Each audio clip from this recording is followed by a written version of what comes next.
A Organização dos Médicos Sem Fronteiras foi criada há 46 anos com a missão de promover saúde e assistência, principalmente para quem vive em regiões de conflito.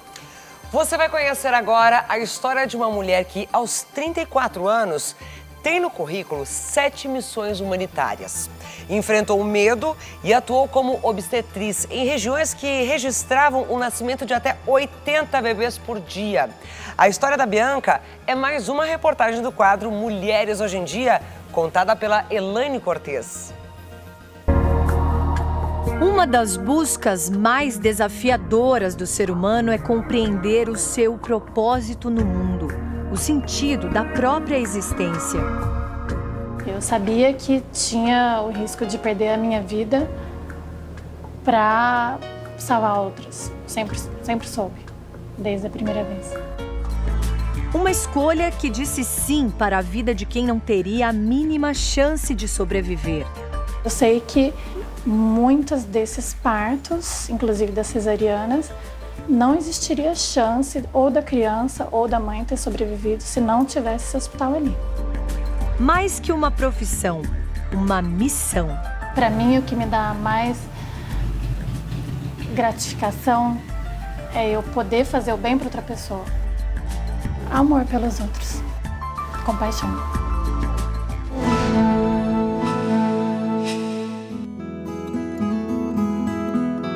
Ela tem 34 anos e 7 missões humanitárias. Começou a carreira de uma maneira bastante ousada, como obstetriz em zonas de conflito. Bianca Dias Amaral, como é que foi começar praticamente a sua trajetória profissional em áreas de risco? Acho que foi bem particular. Comparado com a maioria das pessoas da minha área, hoje eu consigo ver que foi bem diferente. Ela usa a palavra diferente para descrever trabalhar no meio da guerra. Sempre fui muito obstinada.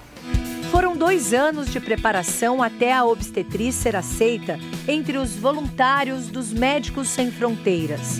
E você tem que ter convicção, você tem que ter certeza do que você quer e tem que ter força de vontade.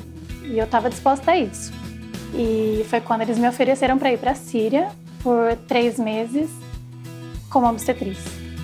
A mãe temeu, o pai incentivou. E lá estava ela, aos 29 anos, de malas prontas com apenas uma preocupação. Só estava preocupada com o frio.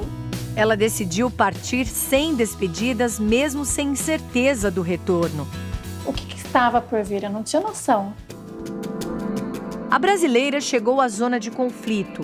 E aí foi quando eu ouvi pela primeira vez os bombardeios. O carro só podia levar a gente até um certo ponto. E a partir dali a gente ia a pé, umas 2 horas caminhando, com mala e tal. E foi quando eu comecei a ouvir os bombardeios, quando eu estava me aproximando de onde ia ser a minha base. E aí foi ali que eu senti o medo.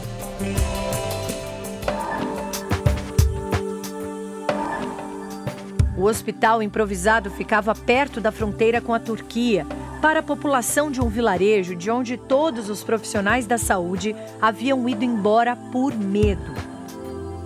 Bombardeio, a gente ouvia diariamente, de dia, de noite, tremia. Quando era bem perto, tremia. Ela viu muitos rostos sofridos que não estão nas fotos, só na memória. A casa dela foi invadida, assassinaram o esposo dela, na frente dela, assassinaram um filho. Ela estava completamente em choque e ela chegou para mim e falou, me ajuda. E no meio da guerra nasciam mais de 150 bebês por mês. E um dos momentos que foi mais marcante foi o dia mais cheio da maternidade. Então eu fiz assim, 6 partos no meio desse caos. Então foi uma contradição muito grande, porque era um momento super feliz para essas mulheres que estavam separadas por uma parede de lona. E do outro lado, 60 soldados super feridos de guerra, 10 caras morrendo e aqui as crianças nascendo. Pouco antes de acabar a primeira missão, o susto que pareceu o último dia com vida. Teve um bombardeio muito próximo do nosso hospital. nós sentimos que talvez a gente estivesse sendo um alvo, a equipe que estava ali. 3 meses intensos e chegou a viagem para a segunda missão, Quênia. Lá, a guerra era outra, violência sexual. Assustadoramente comum, e não eram só mulheres, né? Era principalmente crianças, mas tinham homens também. Mais de 50% praticados por pessoas do núcleo familiar. Movida pela dor, pelos dramas, pela extrema carência e também pela revolta. Essas histórias me deixavam bem acabada. Eu ficava muito revoltada com a situação. Lá eu fiquei 9 meses, né? E várias vezes eu senti que queria vir embora. Outra vez ela resistiu. Eu fiquei. A Etiópia foi o projeto mais diferente assim, que eu fui em termos de moradia. Era um campo de 50 mil refugiados do Sudão do Sul. Assim como eles, nós também vivíamos em tendas e no mesmo lugar que era o nosso hospital. Foi lá que o corpo deu sinais da exaustão. Na Etiópia, Bianca perdeu 8 quilos e adoeceu. O que mais me deixou chocada foi a malária, que era praticamente 90% da população tinha malária, e sífilis, que 50% das mulheres tinham sífilis durante a gravidez. Mesmo debilitada, ela seguiu para a próxima. Quando eu fui para a Ucrânia, eu fui acessar se o Médicos Sem Fronteiras precisava abrir uma maternidade, se tinha essa demanda nesses lugares que tinham perdido praticamente tudo. Uma missão aparentemente mais simples. Aparentemente. Acho que o maior baque na Ucrânia foi justamente porque eu tinha que viajar tanto. A cada checkpoint eram 3, 4 pessoas com metralhadoras e vindo, te questionando e aí desconfiadas de você, querendo saber se você estava querendo se infiltrar naquela situação e toda hora tendo que se provar. Tensão extrema a cada 5 minutos, que só foi maior na viagem seguinte. No Afeganistão, o que mais me incomodou foi a falta de liberdade. Só sai de casa de carro e vai até o hospital e volta. Então era esse confinamento que mais me deixou assim, quase que desesperada no final de 9 meses.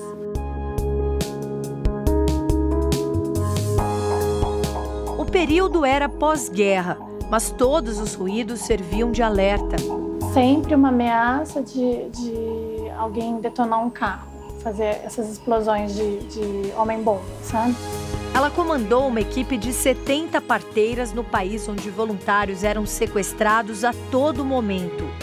Nascia em torno de 1.400, 1.800 bebês por mês. Então é um número assim que nunca ouvi falar em nenhuma outra maternidade no mundo.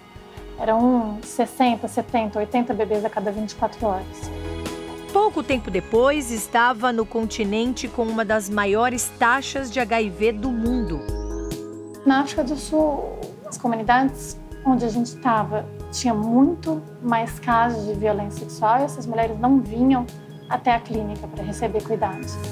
Um lugar onde as pessoas tinham medo de receber ajuda.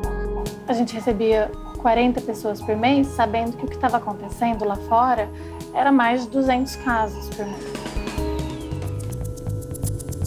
E desta vez, ela sentiu medo. O medo veio com força total antes do Iraque, a última missão ao exterior, pelo menos por enquanto. O medo que eu senti me deu mais vontade de ir. Eu tô com medo de entrar numa situação onde milhares de pessoas já vivem e que nunca vão sair. Eu tô disposta a ir 3 meses. Será que eu posso me dar o luxo de sentir medo? A cada viagem, uma Bianca. Muda tudo. Muda tudo. Não tem como você permanecer a mesma pessoa. Por exemplo, antes de entrar no Médicos Sem Fronteiras, eu sempre tive muito medo da morte. Eu vejo completamente diferente. Como você vê? Eu vejo como uma fase da vida. É natural, chega para todo mundo.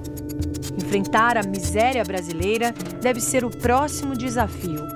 Eu me pego muitas vezes sem paciência para alguns luxos, assim, quando eu vejo de outras pessoas, de eu só consigo dormir assim, eu só consigo comer isso, para mim já é difícil, porque mesmo que eu já tenha sido dessa maneira antes, depois de ter passado por tudo isso, eu acabei vendo a vida diferente e vendo pessoas sobrevivendo com isso para sempre. Eu acho que eu não tenho nada muito diferente de todas as outras mulheres. É só o que você alimenta dentro de você. A missão de fazer a diferença na vida de qualquer um que passar pelo seu caminho. Acho que fazer a diferença é você poder fazer tudo que tiver ao seu alcance para melhorar a vida das outras pessoas.